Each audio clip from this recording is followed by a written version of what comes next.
दरम्यान भाजपनं मुंबई महानगरपालिकेतील भ्रष्टाचारावरनं शिवसेनेला घेरण्याचा प्रयत्न केल्यावर आता शिवसेनेनं आपला मोर्चा नागपूर महानगरपालिकेतील भ्रष्टाचाराकडे वळवलेला आहे। नागपूरच्या रस्त्यात घोटाळा झालेला आहे, मात्र सरकारकडनं कुठलीच कारवाई केली जात नाही असा आरोप शिवसेना नेते अनिल परब यांनी केलाय। मुंबईत आयोजित पत्रकार परिषदेत ते बोलत होते।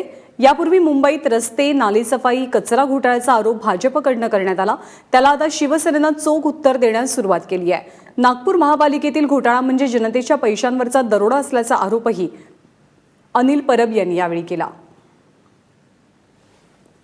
नागपूर महानगरपालिकेमध्ये जे काही घोटाळे झालेले आहेत, मग ते रस्त्याच्या वरती पडलेल्या खड्ड्यांचा घोटाळा असेल, त्या कॉन्ट्रॅक्टर लोकांनी केलेल्या अग्रीमेंटचं व्हायोलेशन असेल, किंवा सिमेंट रस्तेकरण जे बनलं, सिमेंटीकरण झालं त्याच्यामध्ये झालेले घोटाळे, किंवा OCW जी पाणी व्यवस्था करणारी कंपनी आहे, त्या कंपनीने ज्या अग्रीमेंटमध्ये म्हटलं होतं 2015ला अग्रीमेंट केलं होतं, 2011ला अग्रीमेंट केलं होतं की 5 वर्षात नागपूरला आम्ही 24 तास पाणी देऊ, आणि म्हणून 4 रुपये जो महानगरपालिकेचा रेट होता तो 22 रुपये करण्यात आला।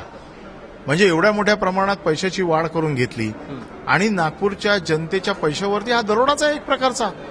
आणि जर पैसे तुम्ही एवढ्या मोठ्या प्रमाणात घेताय, मग आजपर्यंत नागपूर शहरामध्ये एका झोनमध्ये जेमतेम आता 24 तास पाणी सुरू झालंय, 10 झोनमध्ये एका ठिकाणीही 24 तास पाणी नाही, काही ठिकाणी तर 1 दिवसाआड पाणी देत आहेत, दूषित पाणी देत आहेत। मग ही लोकांची फसवणूक नाही का?